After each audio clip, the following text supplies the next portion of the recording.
Well, speaking of the long way around, you just talked about the Young Bucks. Jim, in a related story to this whole Young Bucks CM Punk melee, fiasco, whatever you want to call this whole thing, and it's still up in the air, so much of it, there have been a lot of people, a lot of listeners of the show sending in photos. I'm going to assume you've seen some of them.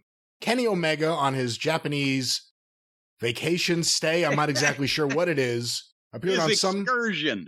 His excursion. He appeared on a TV show, and a lot of people seemed to notice what appeared to be a bite mark on the inside of his forearm. Have you seen any of these photos?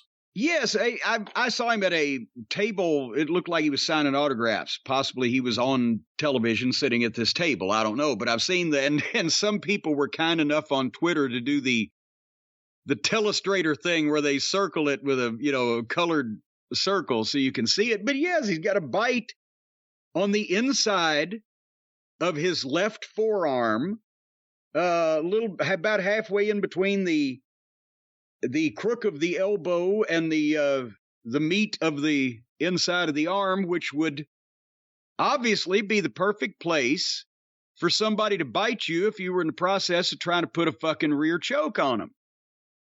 So I don't see how he got bit by saving the dog. Wouldn't you need both arms to pick up a dog and carry it to safety from a burning building or a locker room brawl? The dog didn't bite him. At least Larry Talbot has not been accused of biting him. So how in the world did Ace Steel manage to get his teeth right there inside Kenny Omega's forearm, I wonder? Unless Kenny Omega's forearm was being wrapped around his head at the time.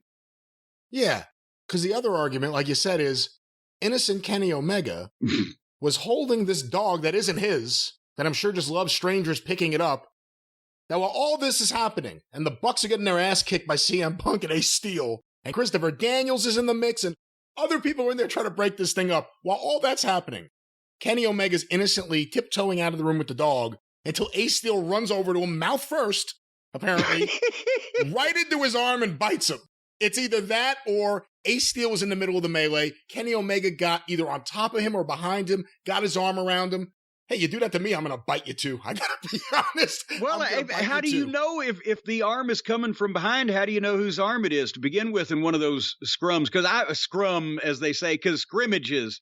I've been in that position in crowd activity where an arm comes around behind you and you don't know who the fucks it is. And one time, as a matter of fact, I've told this story, it was a fucking cop. The cops didn't like us in Saginaw, Michigan when we jumped on the fucking mark that tackled Bobby. And so I was trying to take my tennis racket and swing over my head to get the cop that had me around the neck from behind. Because you can't tell, it's an arm.